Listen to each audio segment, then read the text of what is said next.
여성 공감 직업 토크쇼 그녀가 돌아왔다. 안녕하세요, 이채은입니다.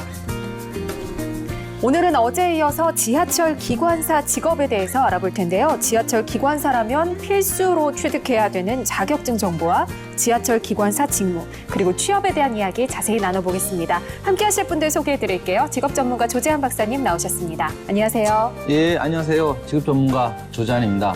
하늘에는 파일럿이 있고요. 그다음에 바다에는 선장이 있고 항해사가 있죠. 그리고 육지에는 철도 기관사가 있는데 한 가지 빠진 게 있습니다. 바로 지하 공간이죠. 네. 지하에는 지하철 기관사가 있습니다. 오늘 지하철 기관사에 관련된 직업 정보, 그다음에 자격증, 취업 전략 함께 알아보도록 하겠습니다. 네, 그리고 도움 말씀 주실 분들 모셨습니다. 서울교통공사 인재개발원의 윤희영 대리님, 서울교통공사 승무본부의 신형식 부장님 나오셨습니다. 안녕하세요. 안녕하세요. 네, 한 분씩 소개 좀 부탁드릴게요. 안녕하세요. 윤희영입니다.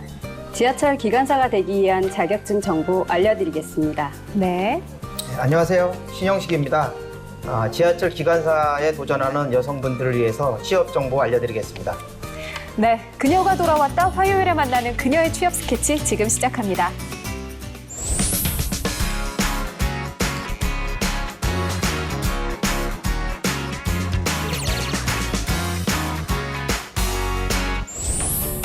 네, 본격적으로 자격증과 취업 이야기 나눠보기 전에 잠시 지하철과 지하철 기관사에 대한 이야기 나눠볼게요.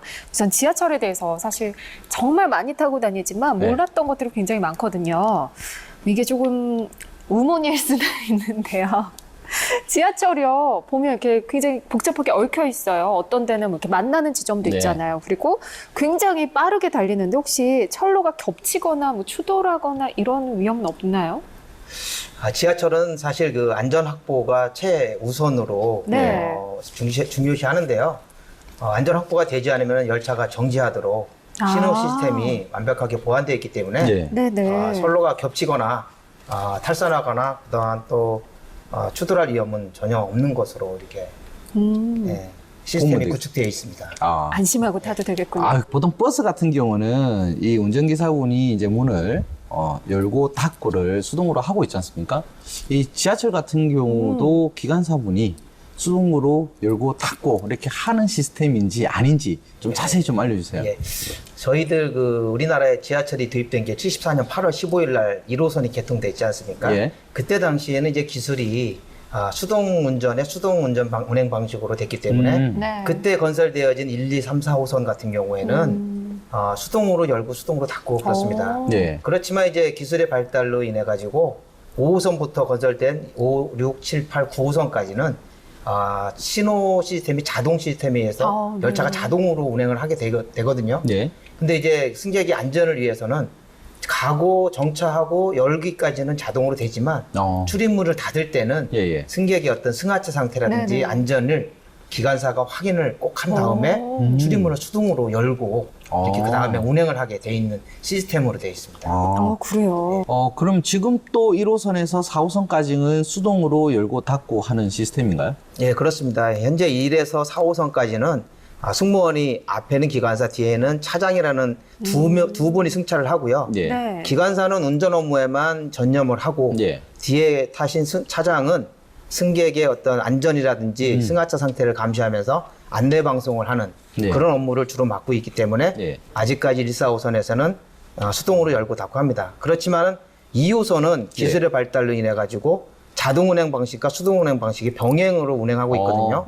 그거 같은 경우 자동 운행 방식에서는 정차하고 출입문 열고 하는 건 자동이지만 예. 닫을 때는 마찬가지로 차장이 승객의 승하태를 확인하고 안전에 이상이 없음을 최종적으로 확인 위해 수동으로 닫는 방식으로 이렇게 운행을 하고 있습니다. 네, 저도 봤어요. 맨 뒤에서 차장님이 이제 보고 문 닫는 형태를. 맞아요. 네.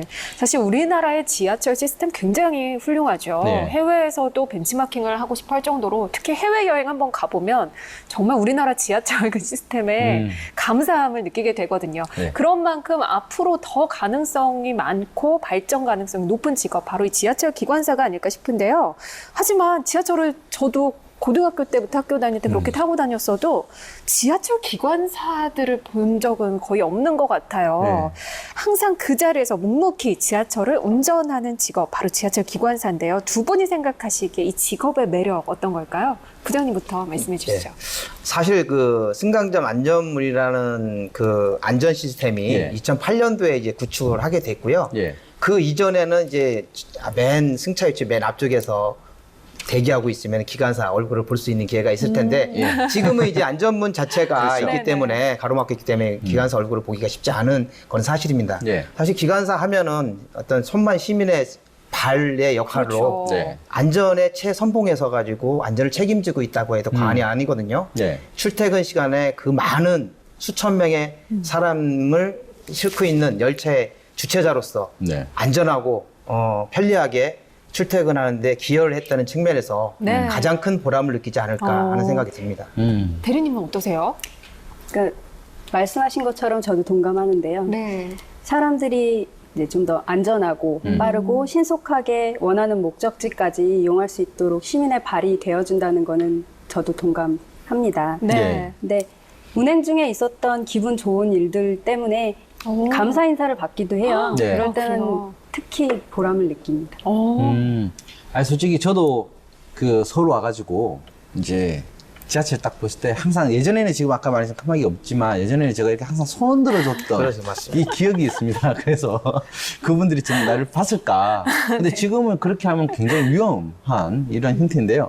자, 그렇다면 부장님, 그 어떤 여성분이 지하철 기관사 이 직업을 가지면 어울릴까요? 네. 일반적으로 보면은 지하철 기관사라는 직업이 네. 사실은 장시간 지하에서 운전에 집중하면서 강인한 체력도 요구를 하지만은 예. 이런 면에서는 사실 그 인내력과 책임감이 강하며 항시 평상시에는 또 긍정적인 사고 방식과 이런 활달한 성격의 네. 소유자면은 기관사 업무 수행하는데 충분하지 않을까 하는 생각이 듭니다. 옆에서 좀 대리님이 웃고 계신데. 네. 대리님은 어떠신가요? 아니 저도 기관사예요. 네네. 어, 네. 근데 뭐 특정 여성이 정해져 있는 것은 아니지만 말씀하시는 게 제 얘기인가 싶기도 하고. 네. 그러니까 제 생각에는 이제 장시간 노동을 해야 되다 보니까 강인한 체력과 긍정적인 마인드의 소유자면 더욱 좋은 것 같습니다. 그래요. 예. 그렇다면 지금 현재 여성 지하철 기관사 어느 정도나 있나요? 예, 그 현재 1에서 8호선에 서울교통공사에서 운영하고 있는 노선의 여성 기관사는 56명으로 굉장히 현재 적네요. 전체 한 우리가 기관사하고 차장까지 포함해서 네. 3,375명이거든요. 네. 그 중에 56명이면은 약 1.7%에 해당되는 비율이고요. 네. 네. 따로 말씀드린 게 9호선은 이제 운행을 하고 있는데 사실 거기는 민간 회사에서 운영을 하고 있는데 네. 전체 그 152명 중에 기관사 중에 그 9명이 있습니다. 요건 한 5.9% 해가지고 상당히 좀 많지 않은 비율을 그럼요. 차지하고 있습니다. 네. 그렇다면 부장님 지금 1호선에서 8호선 그다음에 9호선 이렇게 또 네. 따로 구분을 해주셨거든요. 예. 혹시 차이가 있나요? 사실 그게 이제 운영 기간의 차이라고 볼 수 있는데요. 네. 1에서 8호선 같은 경우는 서울시에서 100% 투자한 서울시 투자기관으로 서울교통공사가 지방공사 설립법에 의해서 만들어진 공기업입니다. 네. 근데 이제 9호선 같은 경우는 잘 아시겠지만 민간 회사인 서울시 9호선 운영 주식회사 운영을 하고 있거든요. 사실 예. 외국계 회사에서 운영을 하고 있는데요. 예. 이런 부분을 감안해 가지고 취업 준비하시는 분들은 예. 사실 그 운영 기간의 차이에 따라서 이제 급여 체계라든지 그렇죠. 복지 그다음에 근무 형태까지 네. 이런 부분이 상당한 차이가 있습니다. 이런 부분을 감안해서 네. 지원을 하셔야 될 것 같습니다. 네. 그렇군요. 자, 저희가 여성 도전 직업으로 지하철 기관사 소개를 하고 있습니다. 정말 여성의 비율이 생각보다도 굉장히 적네요. 예, 예. 근데 이렇게 여성이 적은 이유가 있을까요? 아직까지도 기관사 업무 그러면은 이제 남자들도 하기도 힘든 직업이다라고 아직까지도 사회 인식이나 네. 여성분들이 생각하기에는 아직 접근하거나 해보기 어려운 분야가 아닐까라는 네. 부분이 있기 때문에 아직까지 적지 않나 하는 생각이 들고 있습니다. 대리님은 직접 또 일을 하시니까 왜 이렇게 적은지 좀 생각해 보셨을 것 같아요. 그러니까 과거에는 기술직이나 이공계 출신이 좀 지금보다 현재 더 적었잖아요. 네네. 그러니까 그만큼 전문 기술이 필요한 철도 산업에서 도전자가 적었던 것 같습니다. 근데 네. 최근 들어서 점점 늘어나고 있는 추세거든요. 네. 그러니까 앞으로 더 많아질 것이라고 생각합니다. 네.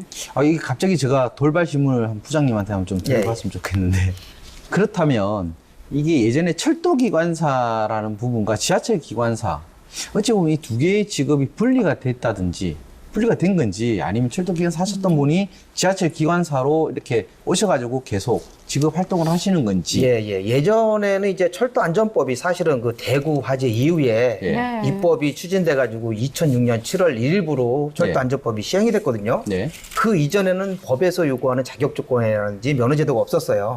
그래서 이제 그 이후에는 철도는 제1종 전기 차량 운전면허 가지고 운전을 할 수 있었던 거고요. 네. 지하철 같은 경우는 전기동차 그래가지고 지하철 전동차를 운전할 수 있는 분야의 자격증을 만들어가지고 지금 현재는 분리돼 있었고요. 예. 그 이전 2006년 7월 이전에는 분류되지 않았습니다. 그래서 철도에서 기관사를 했던 분들도 지하철 운영기관에 들어와서는 지하철 기관사를 할 수 있었던 거죠. 왜냐 제가 왜 여쭤봤냐면 이것 때문에 여성의 비율이 기존의 남성분들이 그대로 와서 이 비율이 또 이제 작아질 수도 있었다라는 거를 한번 생각해 보지 않을까 싶어서. 사실 예전에는 저희 공사에서도 여성 지하철이 사실 96년도에 최초 여성 기관사가 배출을 했어요. 네. 한 분이. 그 이후로 이제 계속 늘어나게 된 추세인데 그 이전에는 이제 남자 기관사들만 있다 보니까 네. 여러 가지 그 여성들에 의한 편의시설 있지 않습니까? 예. 예를 들어 탈의실, 화장실, 세면실 이런 부분들이 구축이 안 되다 보니까 사실 들어와도 쉽지가 않았던 부분이 힘들었겠네요. 있었죠. 네, 네. 그렇지만 지금은 현재 아시다시피 많은 데는 6%, 우리 공사 같은 경우도 2% 가까이 돼 여성 기관사가 있기 때문에요. 여성 기관사들을 위한 편의시설을 다 확충한 상태입니다. 네. 복지시설까지 확충이 됐답니다. 많이 도전을 하셨으면 좋겠습니다. 예. 자, 그렇다면 대리님, 지하철 기관사 교육훈련 기관, 한 어느 정도 있나요, 전국에? 기관사 양성 교육 훈련 기관 전국에 총 8군데 있고요. 네. 저희 서울교통공사뿐만이 아니고 네. 한국철도공사, 부산교통공사, 한국교통대학교, 동양대학교, 우송대학교, 송환대학교, 그다음에 가장 최근에 지정받은 서울과학기술대학교까지 총 8군데가 있습니다. 네. 혹시 사람들이 지하철 기관사라고 하면 좀 오해하거나 편견이 있거나 그런 것도 있을까요? 그 오해와 편견보다는 사실은 저는 기관사 해가지고 우리 친구들이나 동료들한테 네. 가장 많은 질문을 받는 게 지하철 운전을 어떻게 하냐. 자동차 운전처럼 이렇게 방향을 꺾을 수 있는 핸들이 있는지. 그다음에 맞아요, 또 맞아요. 궁금해요, 정말. 네. 가고수구할 때 이 발을 이용해가지고 가속 페달을 밟는다든지 브레이크를 밟는다든지 이런 네. 부분이 있냐라는 질문을 상당히 많이 받았거든요. 네. 근데 이제 기관사 교육 훈련을 받으면서 이거는 판이 깨진다. 이거는 손으로 하게 돼 있어요. 네. 그래서 모든 취급을 가고수구하는 거는 왼손, 오른손은 이제 제동을 취급하게 돼가지고 네. 쓸 때 필요한 작업을 하게 되는데 양손으로 가고수구를 하는 부분이 자동차 운전과는 좀 많이 차이가 나지 않냐라는 부분이 있더라고요. 진짜 이 브레이크 밟으면 엄청난 힘이 들어갈 것 같은데. 네, 그렇죠. 아니, 사실은 기관사가 어떻게 손으로 취급하냐 이런 부분인데 사실은 이게 지하철이 그 빈 차만 해도 한 칸에 한 20톤 가량 되고요. 네.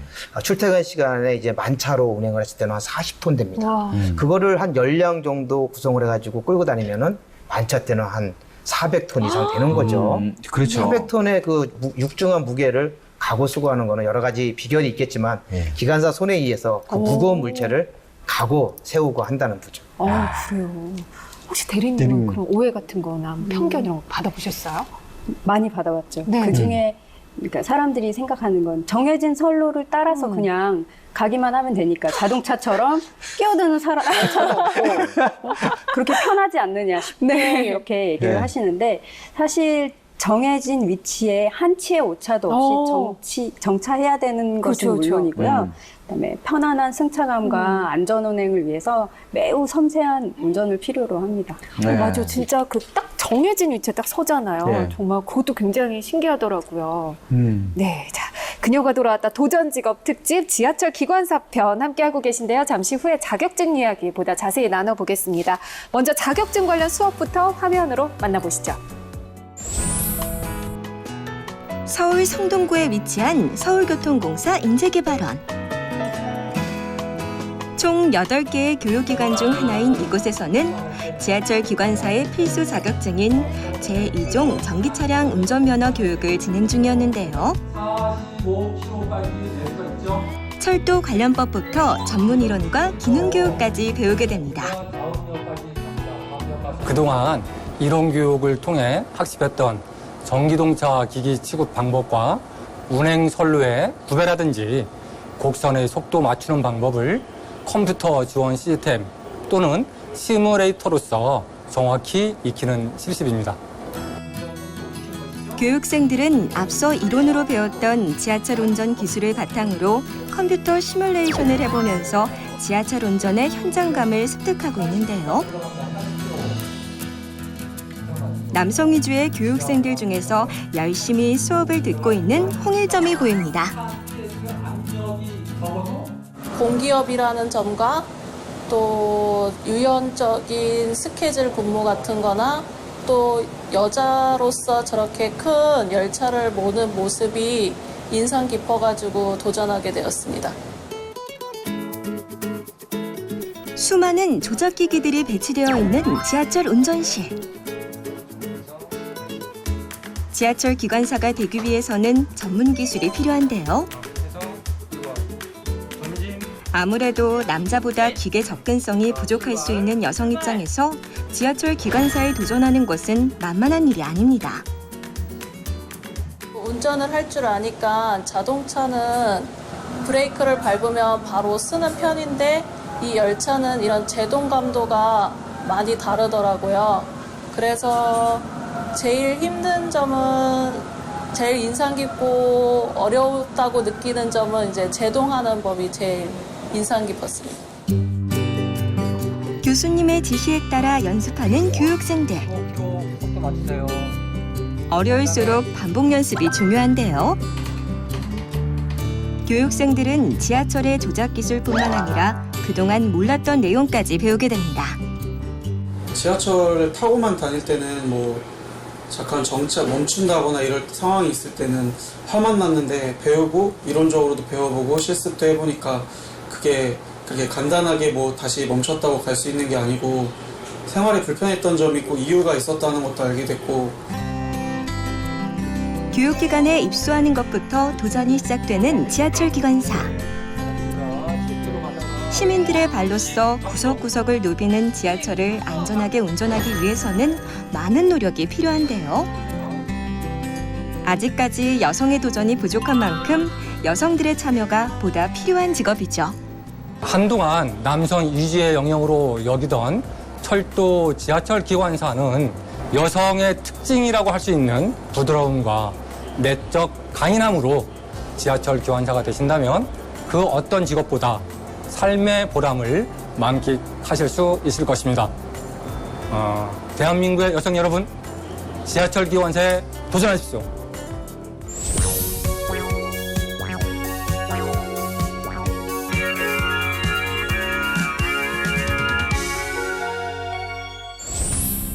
그녀가 돌아왔다 화요일에 만나는 그녀의 취업 스케치. 오늘은 지하철 기관사에 대한 이야기 나누고 있습니다. 자, 본격적으로 지하철 기관사 자격증에 대해서 알아보겠습니다. 지하철 기관사가 되려면 어떤 자격증이 필요한 건가요? 기관사가 되려면 철도 차량 운전면허증 제2종 전기차량 운전면허 자격증이 필요합니다. 네. 이 제2종 전기 차량 운전면허 자격증이라고 하셨는데 어떤 건가요? 철도 차량 운전면허의 한 종류인 제2종 전기차량 운전면허는 철도 안전에 대한 중요성이 높아짐에 따라서 국가가 철도면에 대해서 그 통일적인 기준을 정해 자격을 부여합니다. 또 국가에서 체계적으로 관리해 기관사의 자질을 향상시키고 기관사의 과실로 인한 철도 사고를 최소화시키기 위해 마련된 자격 시험입니다. 네. 예. 자, 그렇다면 부장님, 그러면 다른 철도 차량들도 있지 않습니까? 예. 이러한 운전면허와 어떤 것들이 이제 있느냐라는 네. 건데 그 외에 철도 차량 어떤 것들이 좀 있나요? 그렇죠. 여러 가지 종류가 있을 수 있죠. 예. 철도 차량의 어떤 속도와도 관계되는 종류별로 구분이 되는데요. 네. 일단 우리가 알고 있는 KTX는 네. 고속 열차지 않습니까? 고속 그렇죠, 열차를 운행할 수 있는 고속철도 차량 운전면허가 있을 수가 있고 아, 또 별도인가요? 별도로 돼 있죠. 이런 거는 이제 교육 기간이나 시간, 예. 시험에 대한 항목이나 뭐 과목도 다 다른 거죠. 오. 그 밑에 이제 전기 동차, 예. 전기 기관차를 운전할 수 있는 제1종 면허가 있습니다. 예. 이거는 이제 우리가 얘기하는 새마을호, 무궁화호가 오랜만에 옛날에는 이제 들었어요. 기관차 디젤로 갔었는데 지금은 전기 기관차로 끌고 있거든요. 네. 네, 네. 그런 부분에 차량을 운전할 수 있는 1종 면허가 있을 수가 있죠. 네. 2종 면허 이제 우리 윤희영 대리가 얘기해 주신 대로 2종 면허가 있고요. 네. 그다음에 이제 예전에 디젤 차량이 있어요. 예. 칙칙폭폭하는 기차. 네. 그거 이제 디젤 차량인데 디젤 차량을 운전할 수 있는 자격증이 별도로 디젤 차량 운전면허 종류가 있을 수가 있고 예. 또 기타 그 철도 시설에 대한 유지 관리나 유지 보수를 위해서 예. 야간에 특수차 운전을 하거나 철도 장비가 운행을 해요. 아, 예. 물탱크 차라든지 네네. 살수차라든지 이런 장비를 운전할 수 있는 철도 장비 운전면허 있어가지고 총 5개 종류가 철도 차량에는 운전면허가 있다고 볼 수 있죠. 굉장히 그렇군요. 다양하네요, 그죠? 네. 그럼 대리님 응시 자격이 따로 있는 건가요? 뭐 특별히 응시 자격이 따로 있는 것은 아니지만 그 철도안전법에 결격 사유만 없다면 누구나 응시 가능합니다. 네. 네, 결격 사유로는 19세 미만인 자, 네. 그다음에 정신미약자, 마약, 대마, 향정신성의 약품 또는 알코올 중독자, 네. 그다음에 듣지 못하는 자, 앞을 보지 못하는 자, 그 밖에 대통령령이 정하는 신체 장애인, 그다음에 마지막으로 운전면허가 취소된 날로부터 2년이 경과되지 아니하였거나 운전면허의 효력 정지 기간 중에 있는 자입니다. 네. 네. 어쨌든 뭐 어찌 보면 굉장히 말씀하시기에 좀 까다로울 수도 있다라고 생각될 수도 있는데 자 그렇다면 대리님 제2종 전기 차량 운전면허증 자격증에 이제 도전하는 분들 남녀 비율 네. 좀 어떻게 되나요? 지금 가장 최근에 네. 2017년 5월에 저희 일반인 교육생 선발했을 때 네.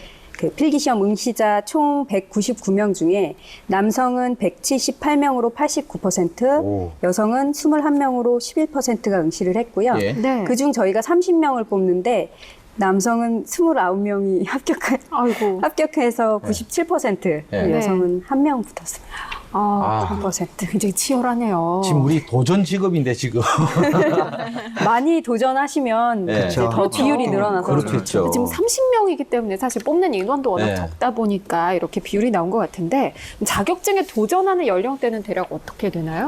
아무래도 20대 비율이 가장 많이 네. 차지하지만 네. 30대 비율도 종종 많이 차지하고 있습니다. 네. 그러니까 그 마찬가지로 일반인 선발할 때 최연소의 나이는 18살부터 최고령의 나이는 38세 도전자까지 있었어요. 그렇군요. 최고령이 38세군요. 아니 근데 그게 이제 기수마다 조금씩 다르기 때문에 예. 꼭 38세는 아니고 40대도 있었고 오. 50대도 있었습니다. 도전자 중에서는. 네, 네. 그렇군요. 네. 그 기수마다 좀 차이가 있는 것 같은데 네. 그럼 자격증 취득에 좀 필요한 비용과 기간 어느 정도 들릴까요? 자격증 취득을 위한 교육훈련기관 입교 시험 응시 수수료는 3만 원이고요. 네.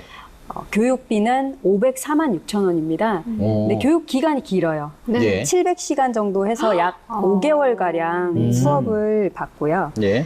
그리고 저희 서울교통공사 인재개발원에서는 1년에 2회 상반기, 하반기 이렇게 입교 시험을 보고 있습니다. 입교 네. 시험 과목은 철도 관련법, 동법 시행령, 동법 시행 규칙, 그다음에 철도 차량 운전 규칙, 도시철도 운전 규칙 이렇게 시험을 보게 됩니다. 네. 예. 우리 사실 자동차 운전면허 시험은 누구나 다 볼 수 있고 뭐 성인이면 예. 그리고 뭐 정해진 틀이 있고 딱 그대로 하면 면허 시험을 합격하는 건 어렵지 않잖아요. 이런 지하철 기관사 시험은 당연히 어렵겠죠. 차이가 어떤 차이가 있을까요? 어렵죠. 그러니까 자동차 네. 운전면허는 이제 운행에 관한 기본적인 사항들에 대해서 시험을 보는 편이잖아요. 네. 네, 많은 사람들이 이용하는 대중교통이다 보니까 안전하게 이용할 수 있도록 전문적인 그 지식을 필요로 합니다. 그래서 필기 시험뿐만 아니라 기능 시험도 그 주행이나 정지 위치뿐만 아니고 다양한 상황 속에서도 얼마나 침착하게 잘 대처할 수 있는지 이런 점에서 네, 많은 네. 차이점이 있다고 볼 수 있죠. 예. 네, 하긴요. 운전면허야 내가 잘하는 거 뭐 그렇게 위주로 해서 하지만 네. 사실 지하철이나 이런 대중교통은 승객들의 안전을 책임져야 되다 그럼요. 보니까 굉장히 그런 부분에서 더 강화가 돼 있을 것 같아요. 그럼요. 자, 그렇다면 제2종 전기 차량 운전면허 필기 시험 네. 과목에 대해서 좀 자세히 좀 알려주세요. 필기 시험 과목은 총 5과목이고요. 네. 예. 철도 관련법, 도시철도 시스템 일반, 전기동차 구조 및 기능, 운전 이론 일반, 그다음에 비상시 조치 이렇게 5과목이 있습니다. 예. 네. 그 중에서 가장 어려워하는 과목 어떤 게 있을까요? 네, 물어봤는데 다 어렵다고는 해요. 또 직접 또 시험 보셨을 거 아니에요? 네, 다 어려웠습니다. 근데 이제 철도 차량의 전문적인 부분이라 전반적으로 어렵긴 하지만 예. 그 주회로 장치나 뭐 특고압, 뭐 제동 장치 이런 그 구체적으로 설명하는 전기동차의 구조 및 기능이 가장 어렵다고들 하더라고요. 예. 교육생들 중에서 문과 출신이 많다고 보니까 그래요? 용어도 낯설고 이제 좀 생소한 부분이 많아서 더 어렵다고 생각하는 것 같습니다. 네. 네. 아유, 대리님께서 직접 보셔놓고도 지금 다 어렵다라고 이야기를 하신 이 필기 과목인데, 네. 자, 제2종 전기차량 운전 이제 면허 기능 시험은 그럼 또 어떻게 좀 구성이 되어 있나요? 기능 시험도 5과목이 있고요. 네. 네네. 준비 점검, 제동 취급, 제동기 외의 기기 취급, 신호준수 운전 취급, 신호선로 숙지, 그다음에 비상시 조치 이렇게 5과목이 있어요. 예. 네. 전동차의 구조에 대한 전반적인 이해를 기초로 해서 운행 시 발생할 수 있는 비상 상황에 대비해서 당황하지 않고 침착하게 대처할 수 네. 있는 그 부분을 테스트하니까 그러니까 처음에 이제 운행 전 준비 점검 때부터 차단기가 제대로 정위치에 놓여져 있는지, 네. 그리고 역에 진입하는 순간 정지 위치를 딱 맞춰야 되는 건 물론이고요. 정지 위치를 맞추는데 제동 취급을 하는데 그 구술 질문을 해요, 감독관이. 네. 그래서 그 구술 질문에 대답을 하느라고 만약에 정지 위치를 못 맞춘다 이러면 이제 감점이 되는 거죠. 일부러 그러면 이렇게 네, 하시는군요. 맞아요. 그렇습니다. 네. 굉장히 이제 네. 좀 다양한 상황에서도 침착하게 네. 이런 부분을 보는 건데요. 이제 그런 정지 위치 맞추는 연습뿐만이 아니고 비상시 조치도 배우고 시험을 보잖아요. 그러니까 실제 일어날 수 있는 상황에 네네. 상황이 주어집니다. 예를 들어서 이제 뭐 역 진입 시 사상 사고 발생이나 네네. 화재 발생이나 여러 가지 상황이 부여되면 침착하게 당황하지 않고 이제 대처하는 그런 테스트를 하죠. 그 개그 프로 똑같네요. 당황하지 말고 침착하게. 네. 그렇죠. 물론 다 어렵겠지만 그 시험에서는 어떤 부분이 가장 어려운가요? 이것도 아까도 제가 말씀드렸다시피 진짜 전반적으로 다 어려워요.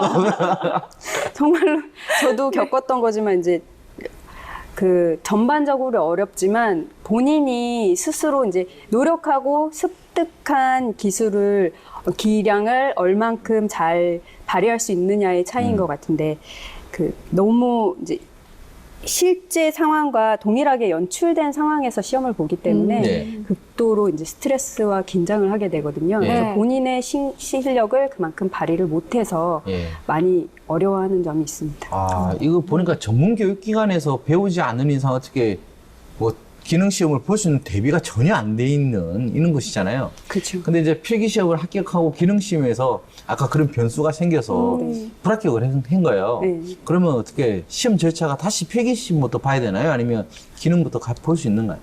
만약에 필기 시험부터 보면 정말 어려운 시험이에요. 네, 필기 시험의 그러니까 합격 유효 기간이 있는데요. 네.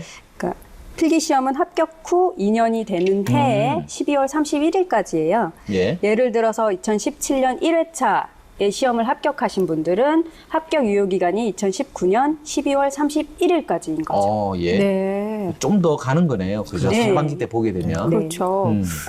네. 그러면 이제 그 8개 교육기관에서 교육을 받고 자격증 시험에 응시를 하게 되는 건데 그 제2종 전기차량 운전면허 자격증 시험 합격률 부장님 어느 정도 해야 되나요? 벌써 올해 2번의 시험이 있었는데요. 네. 첫 번째 1차 시험 때는 169명이 응시를 해가지고 137명이 합격해가지고 한 81.1%의 네. 합격률을 네. 보였고요. 최근에 본 시험 2차 시험에서는 122명이 응시를 해가지고 95명이 합격을 했습니다. 이는 한 81.6%의 합격률로 꽤 높게 이렇게 합격률을 보이고 있습니다. 네. 합격률이 80%가 넘게 나오네요. 그럼요. 네. 굉장히 높은 합격률인데요. 이제 기간과 비용이 많다 보니까 열심히 여기 응시생들이 아주 열심히 합니다. 진짜. 네. 딱 한 번에 예를 들어 불합격하면 그 학원 다시는 아니지만 응시료가 수수료가 또 들어가고 그렇죠. 기간이 늘어나니까 또 그만큼 손해를 보게 그 되니까. 기능만 따로 볼 수 있게끔 또 연습도 해야 되잖아요. 그렇죠. 또 거기에 대한 비용도 추가됩니다. 그렇겠죠. 네. 그렇다면 제2종 전기차량 운전면허 자격증 시험 합격 노하우를 네. 여기서 이제 100%까지 가야 되니까 노하우를 부장님 먼저 좀 이게 사실은 이게 그 교육훈련 기관에 입교하려고에 네. 대한 경쟁도 치열해가지고요. 그 전부터 예. 철도 안전법 관련해가지고 이제 규정이나 이런 법 절차를 다 이수를 하고 들어와요. 들어가기 전부터요. 그렇죠. 그래서 이제 교육훈련 기간이 아까 얘기한 700시간에 이렇게 장기간 6개월 네. 정도 소요가 되는데 그 기간에서도 이런 관련 법 같은 종류의 규정과 비상시 응급조치에 대한 그 기술적인 훈련을 많이 하거든요. 예. 근데 이제 사실 그 필기시험 같은 경우는 일반 자격시험하고 좀 똑같습니다. 60점 이상 커트라인이 돼 있고요. 그 기능시험 같은 경우는 이제 80점 이상으로 굉장히 높아요. 네. 80점 이상 받아야 되기 때문에 거기서 좀 탈락하는 경우가 많은데 이 아까도 윤 대리님이 잠깐 얘기했지만은 비상시 응급조치를 함에 있어서 예. 이 운전실 안에는 비상시 취급해야 될 기기들이 많게는 수십 가지 해서 수백 가지 되거든요. 예. 자그마한 스위치까지 해서는 이제 막상 시험에 들어가가지고 비상시 응급실을 딱 물어본다. 면접관이 평가관이 하면은 이 기기가 어디 있는지를 당황해가지고 못 찾는 거예요. 그래서 이러다 보니까 또 시간이 금방 흘러가게 되고 네, 네. 이런 부분에서 많이 탈락하는 경우가 있는데 이 부분을 좀 고려해서 연습을 한다면은 네. 그 실습 장비가 이제 각 교육 훈련 기관마다 있거든요. 예. 그거를 이용해가지고 이제 주기적으로 꾸준히 반복 훈련해가지고 실제 상황에서도 신속하게 조치할 수 있도록 이제 반복 훈련하는 게 합격에 야. 좀 빨리 할 수 있는 방법이 있지 않나 이렇게 그렇군요. 네. 대리님의 이제 노하우. 네. 예. 최근 노하우겠죠? 그렇죠. 네. 그러니까 워낙 공부해야 될 양이 많다 보니까 네. 어떤 한 부분에 치우쳐서도 안 되고 어디 또 한 부분을 소홀히 해서도 안 되는 부분이 있어요. 그래가지고 저 같은 경우는 모르면 그냥 읽고 또 읽고 또 읽고 반복적으로. 네, 반복해서 읽었고요. 그다음에 기능 시험 같은 경우는 그냥 나와서 남들이 하는 것도 보고 네. 제가 직접 또 연습을 해보고 네. 그리고 머릿속으로도 또 이렇게 테스트해서 해보고 네. 그러니까 계속 반복하는 게 가장 합격의 지름길이 아닌가 싶습니다. 그러네요. 네. 열심히 하시면 합격한다라는 그 말과 똑같은. 근데 죄송한데 이 학원마다 이 버튼이라든지 위치들이 틀리고 그러지는 않죠. 다 똑같죠. 혹시 제가 네. 여쭤보는 건데. 예, 예, 맞습니다. 그러니까 네. 한 가지 제2종 전기 차량 운전 면허의 기준으로 봤을 때는 차단기 위치라든가 뭐 그런 부분 다 동일합니다. 예. 네, 네. 혹시 그러면 합격자 중에 좀 기억에 남는 수강생 있으세요? 제 기억에 많이 남는 수강생이 한 명 있었어요. 네. 그러니까 미대 출신의 오. 여학생이 한 명 있었는데요. 특이하네요. 예, 그래서 네. 그 사람이 이제 입교를 해서 수료 시험에서 1등을 한 거예요. 오, 그래요? 예, 그래서 이 사람은 철도 쪽에 아는 사람이 있거나 뭐 가족 중에 누가 있나 보다 하고 이제 물어봤어요, 제가. 그랬더니 자기는 가족 중에 뭐 친척 중에 철도 종사자 사람도 없고 네. 관련 전문 학과도 아니고 미대를 나왔기 때문에 하나도 수업을 들어도 하나도 모르겠더라. 그래서 그냥 진짜 책을 몇 번이고 계속 읽었다. 오. 그랬더니 좀 알 것 같다라고 대답하면서 그 사람은 수료 시험 1등한 만큼 필기 시험도 그다음에 기능 시험도 한 번에 척척 붙었습니다. 와, 대단하신 분이네. 한편으로 근데 굉장히 희망적인 얘기예요. 그런 거 뭐 관련 학과도 아니고 그리고 주변에 그런 도와주는 사람이 없어도 정말 열심히 교육을 예. 따라가면 충분히 합격을 할 수 있다는 그런 뜻도 되겠네요. 예. 자, 그렇다면 일단 부장님 실질적인 거 제가 한번 여쭤보겠는데 네. 지하철 기관사분들이 이제 지하에서 어두운 곳에서 근무를 하시다 보면 이 눈에 대한 건강 또 좋지 않은 부분도 있을 것 같은데 좀 어떤가요? 글쎄요, 일반인들이 봤을 때는 그 터널 안에가 예. 막연히 좀 어둡고 네. 길다라는 느낌을 가지고 네, 네. 있을 텐데요. 사실은 기관사가 그 지하 터널에서 운행하기에 적정한 이게 조명이 다 설치되어 있습니다. 네. 근데 실제로 터널을 안 들어가봐서 잘 모르시겠지만 기관사들은 터널 안이 너무나 밝고 그러면 또 운전하는데 방해가 되거든요. 네. 그래서 운전실과 터널 내 조명을 감안해가지고 적정한 조명 시설이 돼 있기 때문에 예. 눈에 이상이 있거나 시력이 저하된다는 그런 거는 전혀 느낄 수가 없는 거죠. 예. 그래요. 아까 대리님이 법령에 보지 못하는 자, 듣지 못하는 자라는 이야기를 하셨는데 응시 자격의 시력 제한은 그러면 있나요? 아니면 그럼요. 당연히 있을 수밖에 예. 없죠. 왜냐하면 기관사의 업무가 그 전방을 주시하면서 그렇죠. 신호와 진로를 확인을 하고 안전에 이상이 없는 걸 좀 확인해야 될 책무와 임무가 있거든요. 네. 이런 부분으로 봐서는 당연히 시력에 제한이 있을 수밖에 없겠죠. 예. 그 나은 시력 기준으로 0.5 이상이 돼야 되고요. 네. 양쪽 눈이 다. 그다음에 교정 시력으로 봐서는 0.8 이상 돼야 예. 철도 종사자에 대한 신체 검사를 합격을 할 수가 있어요. 그렇군요. 예. 한번 도전해 보십시오. 한번 이렇게 아나운서계의 첫 여성 그쵸. 해가지고 기관사 철도 기관사 괜찮지 네. 않습니까? 저를 믿고 승객들이 탈 수 있을까요? 아이 그거는 그만큼 시험에 붙으면 그 믿고 타는 거죠. 그렇죠. 지하철을- 자격을 인정받는 거니까 그럼요. 국가에서부터. 그렇죠. 저는 지하철을 열심히 이용하겠습니다. 네, 지금까지 지하철 기관사 관련 자격증에 대해서 알아봤고요. 이어서 취업에 대해서 살펴보겠습니다. 자, 직업 현장에서 지하철 기관사의 업무 범위 어디까지인가요? 일반적으로 이제 3단계 정도로 구분할 수가 있는데요. 네. 그 운행을 하기 전에 승무 준비를 하기 위한 단계가 있을 수가 있고, 그 승무 스케줄에 의한 운행 시간, 승무 다이아라고 그러는데 우리 입장에서는 승무 사업이라고 합니다. 네. 그 다음에 이제 승무 사업을 마치고 들어와서 귀가 종료 보고 이렇게 3단계를 하는데, 승무 준비를 함에 있어서는 어떤 걸 하냐면요. 우리가 운행을 하다 보면 이제 그 운행 구간의 제한 속도나 이상 상황에 대한 운전 정보에 대한 네. 숙지와 기록이 좀 필요하겠죠. 네. 네. 그 다음에 이 사람이 승무를 해도 괜찮은지에 대한 음주 측정을 반드시 승무 전에 실시합니다. 네. 그와 관련한 승무 적합성 검사를 반드시 하고요. 예. 그 다음에 이제 승무 준비가 완료가 되면은 이제 열차를 타러 현장에 가죠. 열차가 도착하기 한 5분 전에 네. 출장하도록 되어 있고요. 그 열차가 도착하면은 또 그 몰고 온 기관사로부터 운행 중에 일어났던 이상 상황이라든지 예. 열차 운행에 필요한 정보를 인수인계한 다음에 승무를 하게 되죠.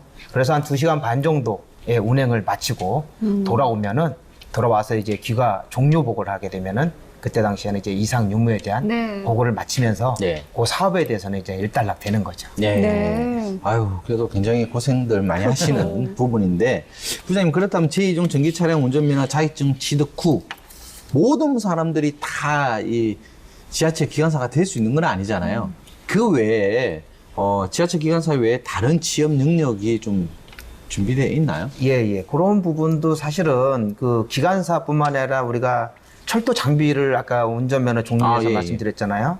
그 철도 시설에 대한 유지 관리를 위한 여러 종류의 철도 장비 차들이 많이 있어요. 예. 예를 들어서 아까 얘기한 물탱크 차라든지 찰수차, 그다음에 궤도에 필요한 토목 관련 모타카, 예. 이런 운전 업무에 또 종사할 수 있도록 취업이 가능하거든요. 그쪽도 자격증 또 취득해야 되는 거 아니에요? 아닙니다. 아까 얘기한 2종 면허만 있으면은 그 하이 레벨에 있는 면허는 운전할 수가 있는 거예요. 그렇게 되는 그래서 거예요? 고속철도 면허가 있으면은 철도 장비는 운행을 할 수가 있는 거예요. 네. 일종을 가지고 있어도 철도 장비 네, 운행할 수 네. 있고. 그렇기 때문에 이제 2종 면허를 취득을 하더라도 예. 이런 기타 철도 장비에 필요한 업무에 가서 운전 업무에 수행할 수가 있는 거죠. 그렇군요. 또 그뿐만이 아닙니다. 요새는 이제 이종 면허 가진 사람이 인기가 높은데요. 이런 그 무인운전 경전철 기관에서는 또 이종 면허 있는 분들을 채용을 합니다. 해가지고 평상시에는 역에서 고객 안전 업무를 수행하다가 네. 열차가 고장나거나 일회 상황이 생기면은 바로 운행을 할 수 있는. 운행은 또 아무나 못 하잖아요. 그렇죠. 그래서 인정받는 사람만 하기 때문에 그 이종 면허 있는 사람들은 역에서도 근무가 가능하도록 지금 추세가 변하고 있는 추세.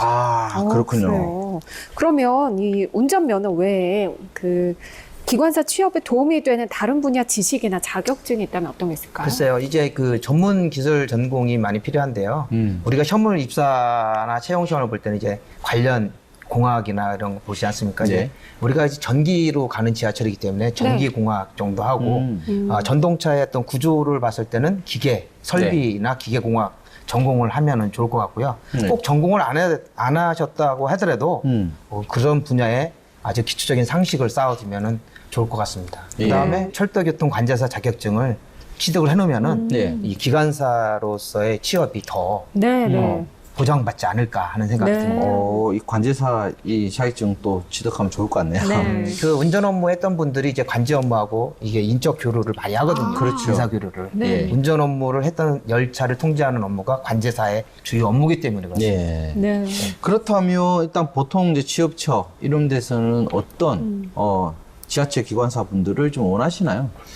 이제 사실 공익 사업을 하고 있는 거지 않습니까? 예, 예. 서울 시민에 발휘돼 가지고 그렇죠. 안전하고 이제 편리한 교통 편의를 예. 제공하는 막중한 임무를 차지하고 있지만 그런 면에서 보면은 이제 그 시민들한테 봉사할 수 있는 그런 봉사 정신이 좀 수철하거나 앞에서도 잠깐 언급했듯이 책임감과 인내력이 좀 많이 꾸준히 필요하지 않나. 네. 이런 분들이 많이 지원해주면은 꾸준히 기관사 업무를 수행하는데 도움이 될 것 같습니다. 예. 그렇다면 이력서에서는 어떤 부분을 강조하는 게 좋을까요? 뭐 이력서 부분도 마찬가지입니다. 이거는 지원 분야가 명확하죠. 네. 기관사 지원으로 딱 하기 때문에 먼저 이제 면허가 이종이 있느냐. 네. 그거 먼저 이제 확인을 해야 되는 부분에서 강조할 부분이 있고요. 뭐 방금 얘기했던 철도교통관제사를 취득을 했다 그러면 철도교통관제사 네. 하면 가점을 많이 받을 수가 있는 거고요. 네. 기타 이제 전기공학 기사라든지 네. 그 한국사 같은 경우도 일반 상식 측면에서 많이 자격증을 많이 따지거든요. 네. 이런 부분에 가점을 받을 수 있기 때문에 관련 분야 자격증과 철도교통 관제사 자격증을 따면은 가점을 받아가지고 이득이 많이 될 거로 이렇게 됩니다. 예. 네. 뭐 관련된 분도 있지만 아까 전에 대리님 말씀하셨던 이 미대 출신 분 같은 경우도 정말 열심히 하시던 분인데 이런 분들을 예를 들어서 면접 준비할 때 뭐 관련된 분도 있겠지만 면접 준비 좀 어떻게 하면 좋을까요? 만약 전공자가 아닌 경우에는. 글쎄요. 이런 부분도 사실 이 면접 같은 경우는 타 뭐 회사라든지 일반이라든지 공기업도 마찬가지겠지만 예.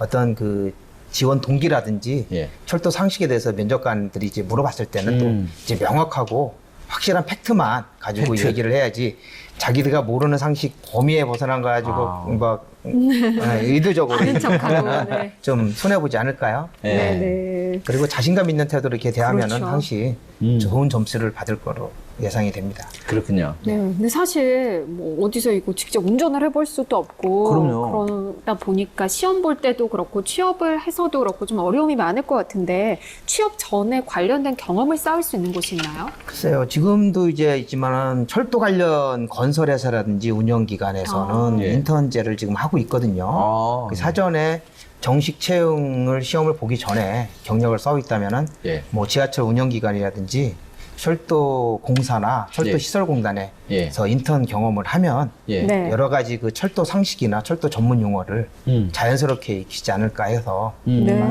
정식으로 채용 공고가 나가지고 예. 면접 시험 시 좀 유리하게 작용하지 않을까 하는 생각이 듭니다. 네, 예. 네. 그럼 인턴이나 아르바이트 같은 경우 이제 진행을 할 때 좀 배워두면 도움이 네. 되는 지식들 아까 뭐 전공 부분 외적으로는 또 어떤 것들이 좀 있을까요? 이제 뭐 이런 부분도 있죠. 사실 그 프리젠테이션은 이제 업무의 연속성도 그렇고 예. 프리젠테이션 같은 거는 이제 그 시기에 좀 배웠으면 좋겠고 발표력 관련해서나 예. 철도 상식이나 철도 전문 용어를 시중에 많이 책들이 나와 있거든요. 네. 이런 부분도 좀 공부를 하시면은 예. 면접 시에 많이 도움이 될 것으로 판단이 됩니다. 예. 네. 앞서서 그 자격증 합격률을 말씀을 해주셨는데 네. 그렇다면 최근에 지하철 기관사 경쟁률과 합격률은 어떻게 나오고 있나요? 최근 들어서 2015년도에는 한 16대 1 정도 와. 이렇게 됐고요. 예. 20명 뽑는데 이제 그렇게 됐고 예. 작년 같은 경우 이제 우리 서울교통공사가 통합 전에 예. 5%선 같은 경우에 경쟁률이 30명을 뽑는데 300명이 왔습니다. 그래서 한 아이고야. 10대 1 정도 예. 이렇게 경쟁률을 보였고 16년 된 여성기관사가 3명이 합격해가지고 예. 30명 중에 3명이 10% 정도 상승률을 보이고 있습니다. 그래도 꾸준히 도전하고 계시네요, 이 친구들이. 그렇습니다. 그럼요. 예. 앞으로도 도전하시면 합격률도 더 늘어나겠죠. 예. 근데 어쨌든 이제 초보 지하철 기관사분들이 취업하고 나면 겪는 어려움이 딱 있단 말이에요. 어떤 것들이 좀 있습니까? 저도 기관사 생활하면서 많이 느끼고 어려웠던 부분인데요. 네. 사실은 그 승무원들이 이제 항공 승무원이나 우리 지하철 승무원이 똑같습니다. 자기 근무 스케줄에 따라서 근무를 하게 돼 있는데요. 네. 그 불규칙한 식사 시간, 불규칙한 수면, 예. 그렇죠. 네네. 불규칙한 근무 형태가 매일매일 바뀌는 이런 부분에서 사실 적응하기가 쉽지 않더라고요. 일반 예. 직장인과 비교해서. 예. 자, 그 다음에 그 휴일과 명절, 때는 이게 이제 남의 나라, 남의 직장인 사람이 되는 거예요. 아이고. 내가 쉬는 날이 휴일이고 네. 네. 내가 휴가를 내야 휴가가 되는 개념에 이런 부분에서 일반 직장인과 차이점이 많이 나가지고 참 네. 적응하기 어렵더라고요. 네. 또 한 가지 업무적으로는 그렇습니다. 기관사를 처음 하게 되면 겪는 어려움인데요. 네. 이 업무적 스트레스보다는 사고 났을 때 어떻게 조치하느냐. 아, 그렇죠. 그런 부분이 항상 그 기관사들 네네. 머리에는 남아 있어요. 그래서 집에 가서 잠을 잘 때도 지하철이 막 탈선해가지고 막 사고가 나는 아이고. 이런 꿈이라든지 아이고, 네. 내가 운전하고 가는데 정차해야 될 역도 막 통과해가지고 가는 사고 이런 것들이 막 꿈속에. 꿈에서. 예. 그래서 이제 이런 부분을 좀 해결하기 위해서는 좀 안정적이면서 이제 꾸준히 예. 사고에 대한 조치나 이런 걸 그렇죠. 연습을 하면은 예. 좀 잊혀지더라고요. 예. 세 가지 정도가 아마 어려운 일이 아닐까. 그 사실 뭐 저희야 편하게 특히 네. 이제 뭐 중요한 날에는 또 연장을 하잖아요. 지하철 편리하게 다니지만 또 그럴 때는 더 바쁘시고 그런 점에서는 좀 어려움도 있지 않을까 싶습니다. 자, 취업 성공 사례 혹시 좀 기억에 남는 거 있으신가요? 아, 예. 제가 같이 근무했던 여직원이었는데요. 예. 그분은 이제 그 철도 전문 대학교에 경영학과를 전공을 했어요. 네네. 그래가지고 그때 당시 2008년도에는 사실 우리 공사에서 채용하는 시기가 별로 없어가지고 네. 그분이 이제 꼭 그 목표를 우리 공사에 입사하는 게 최종 목표였는데 네. 공사 채용이 없다 보니까 공부를 열심히 했는데 갈 데가 없다 보니까 이제 네네. 경전철 회사에 간 거예요. 네. 경전철 예. 회사에 저 지방에 예. 부산 김해 경전철 주식회사 가서 2년간 피나는 노력과 공부를 한 다음에 예. 그 2010년도 정도에 공사 공채 시험에 합격을 해가지고 예. 들어온 사례가 있는데 예. 네. 그분은 이제 경영학에 철도 전문까지 했는데도 불구하고 취업할 시기나 기회가 안 돼가지고 그렇죠. 못하고 있다가 네. 지방에 부산 가서 이제 그 피나는 교통공사 취업을 하기 위해서 기관사를 하기 위해서 공부를 하고 거기 아까 얘기한 그 과정을 밟다 보니까 제가 이제 멘토 역할을 했거든요. 네. 아, 그래서 예. 이제 부산 지방에서 유학을 2년 한 후에 예. 네. 공사에 취직을 해가지고 정말 당당하게 입사를 하셔가지고 자랑스럽더라고요. 제가 봤을 때 이런 분이 하나 있더라고요. 네.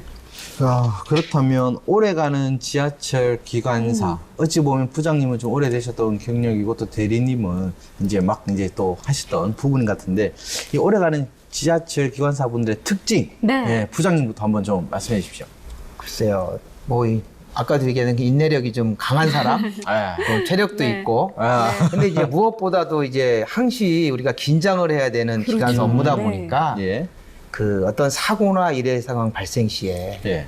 대한 자신감이 있는 사람들이 오래 가더라고요. 업무적으로 스트레스를 받거나 사고에 대한 두려움이 있으면은 항상 탔을 때마다 이 두려움이 있어가지고 그쵸. 맨날 피곤할 거 아닙니까? 네. 그런 거를 극복하기 위해서는 어떤 비상시 조치나 일의 상황에 대해서 항시 이미지 트레이닝을 하고 사고에 대한 조치에 대한 네, 숙지를 항상 해야지 되지 않을까. 네. 이런 분들이 오래 갈 것 같더라고요. 예. 대리님은 어떠세요? 네. 저는 본인의 업무에 가장 충실한 게 오래 갈 수 있지 않을까 생각이 들어요. 그러니까 네. 본인의 업무에 충실하기 위해서는 꾸준히 자기 개발을 하고 네. 네. 그다음에 이제 동료들과도 원활하게 소통 관계를 유지하고 네. 이렇게 건강한 생각을 가지고 있으면 네. 충분히 오래 갈 수 있을 거라고 생각합니다. 이제 네, 저희가 취업 이야기, 자격증 이야기 나눠봤는데 좀 다른 부분이긴 하지만요.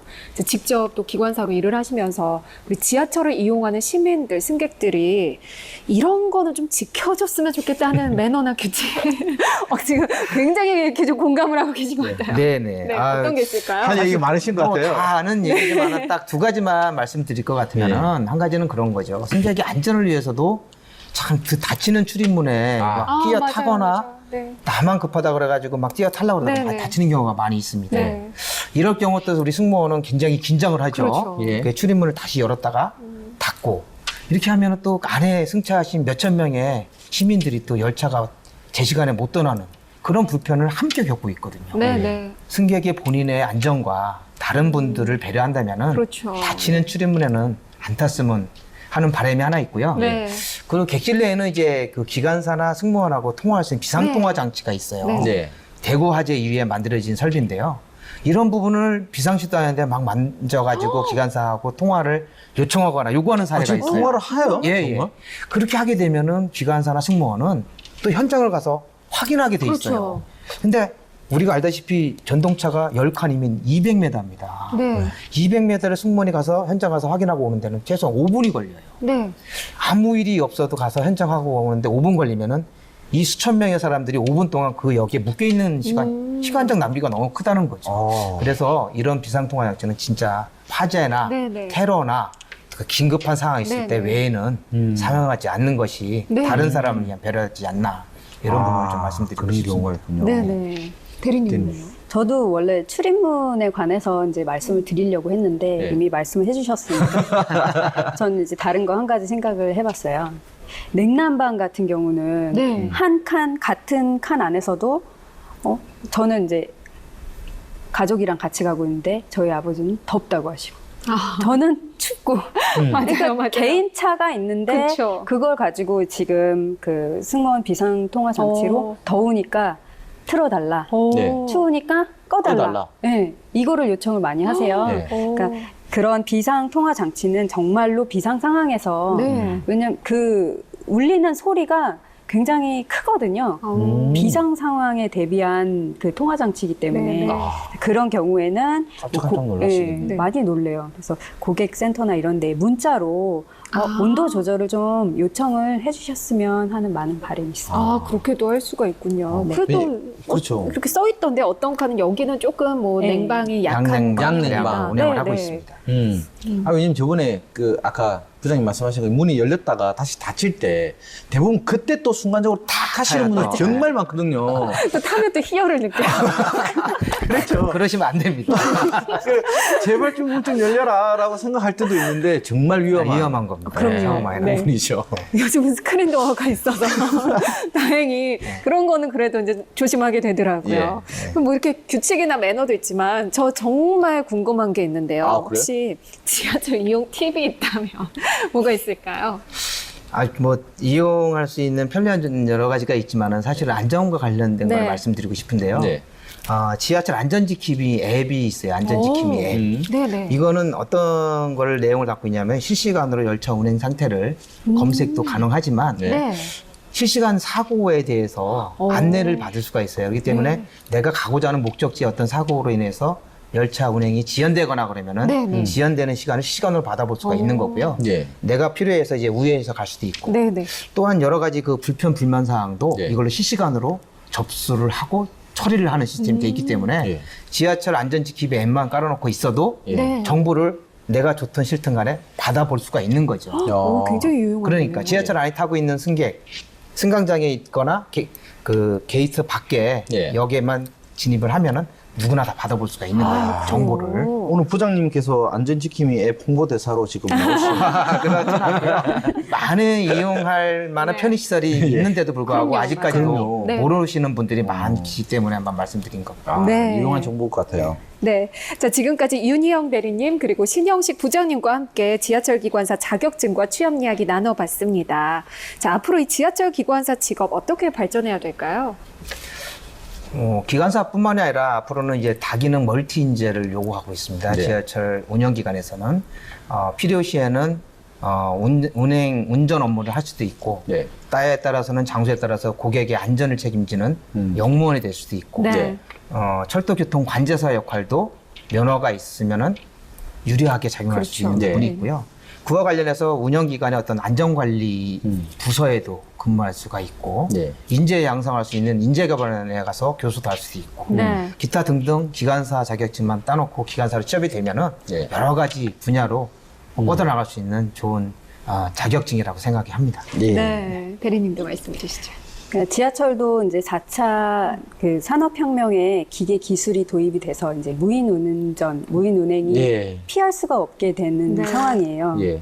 그런데 이제 사라질 직업 리스트에 보니까 기관사가 아직은 없더라고요. 그래요? 저도 본 것 같은데. 네, 그래서 네. 제가 생각을 해봤더니 이제 기계가 대신할 수 없는 업무 범위 내에서 그 인간이 빠르고 신속하게 정확한 판단으로 이제 조치를 해서 네. 안전 운행을 할 수 있어야 하기 때문에 그렇죠. 필요하지 않을까 생각이 들어서요. 네. 그래서 이제 앞서 말씀을 해주셨지만 다재다능한 멀티 인재가 네. 있으면 하는 바람입니다. 네. 네. 오늘 두 분 그녀가 돌아왔다와 함께 해주셨는데 어떠셨나요?